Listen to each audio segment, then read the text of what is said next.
Overstayed your visa? 90% applicants answer this wrong. N-400 Interview Practice, Part 1. Andrea and David are seated across from each other in a quiet USCIS interview room.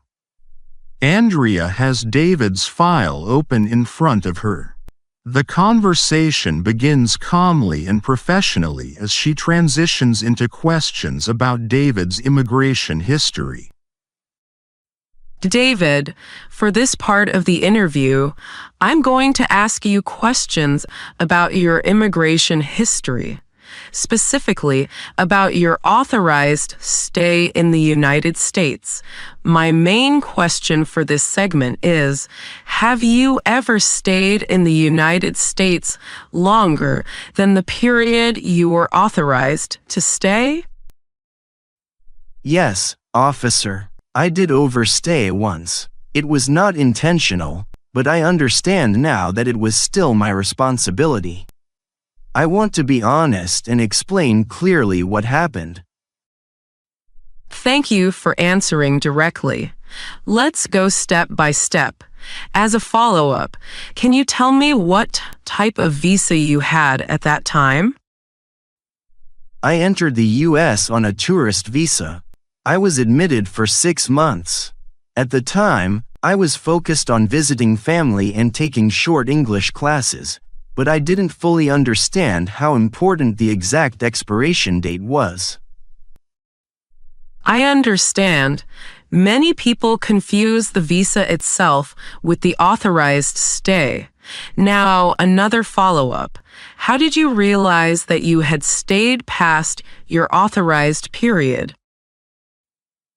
I realized it after checking my documents more carefully. I was reviewing my I-94 record online because a friend told me about it. That's when I noticed that the date had already passed by about 2 months. And when you discovered that, what did you do?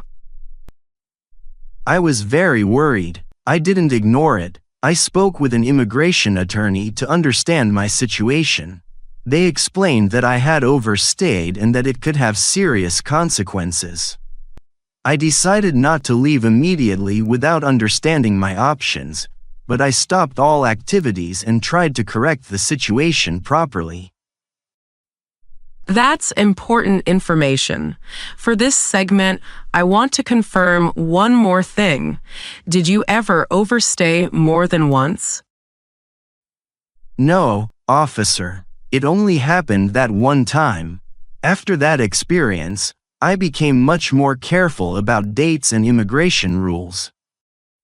Thank you, David. Your honesty is important.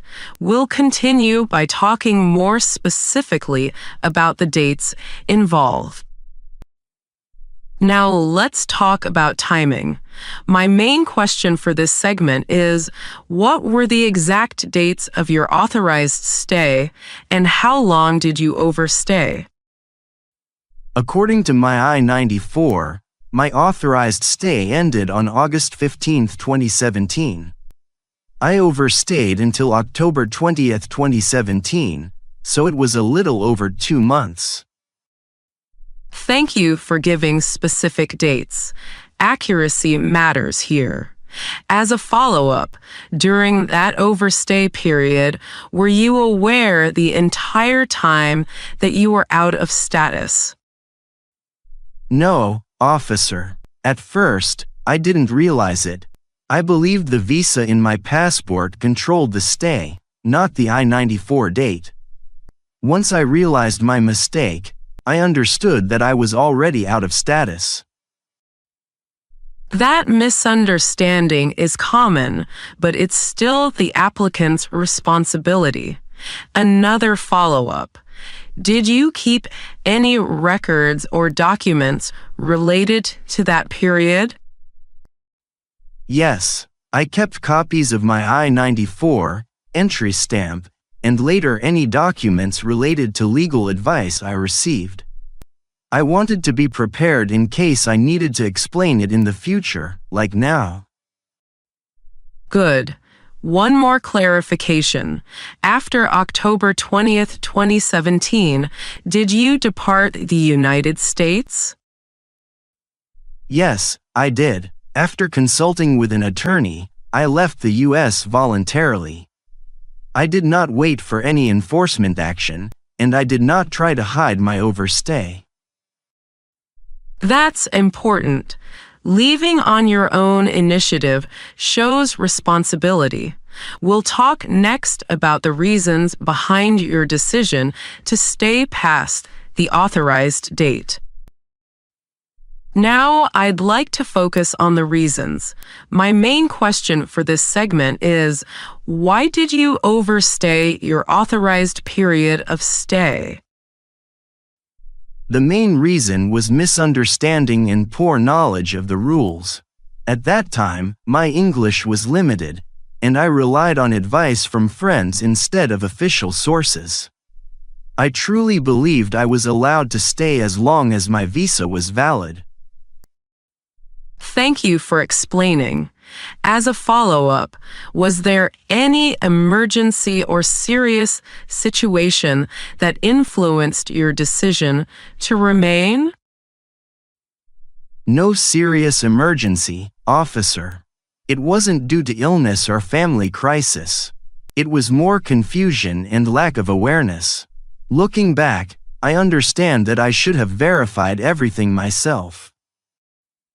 I appreciate that clarification. Another follow-up. During the overstay, did you work or study without authorization? No, officer. I did not work, and I did not enroll in any formal school. I stayed with family and avoided doing anything that could make the situation worse. That's an important detail. So to confirm, your overstay was not connected to employment or intentional violation? Correct. It was not intentional, and once I understood the issue, I tried to act responsibly. Very well. In the next segment, we'll discuss what you learned from this experience and how it affects your application today. For this final segment of Part 1, my main question is, what actions did you take after the overstay, and what did you learn from that experience? After I left the U.S., I spent time educating myself about immigration law. I didn't rely on friends anymore. I read official government websites and consulted professionals. I learned that responsibility is very important when it comes to immigration status. That's good to hear. As a follow-up, how did this experience change your behavior regarding immigration matters? It made me much more careful. Since then, I always track dates, keep copies of documents, and ask questions early. I never assume anymore. I understand that even small mistakes can have serious consequences. One final follow-up for this segment. Why do you think honesty about an overstay is important during the naturalization process? Because USCIS already has records. Hiding something would only make things worse. Being honest shows good moral character and respect for the law. I want my application to be based on truth. Thank you, David. That concludes Part 1. In Part 2, we'll continue with deeper questions about how overstays can affect eligibility and how officers evaluate intent and conduct. Vocabulary note: authorized stay, the period of time you are legally allowed to remain in the U.S. Overstay, staying in the U.S. longer than permitted. I-94, a record showing your entry date and authorized stay. Intentional, done on purpose. Out of status, not following the terms of your visa. Expiration date, the last valid date. Voluntarily, by choice, not forced. Enforcement action, action taken by authorities to remove someone.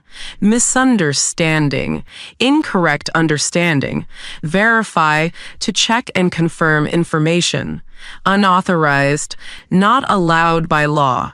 Intentional, done on purpose. Educate oneself to learn independently. Track, to monitor carefully. Consequences, results or effects of actions. Good moral character, behaving honestly and responsibly under the law.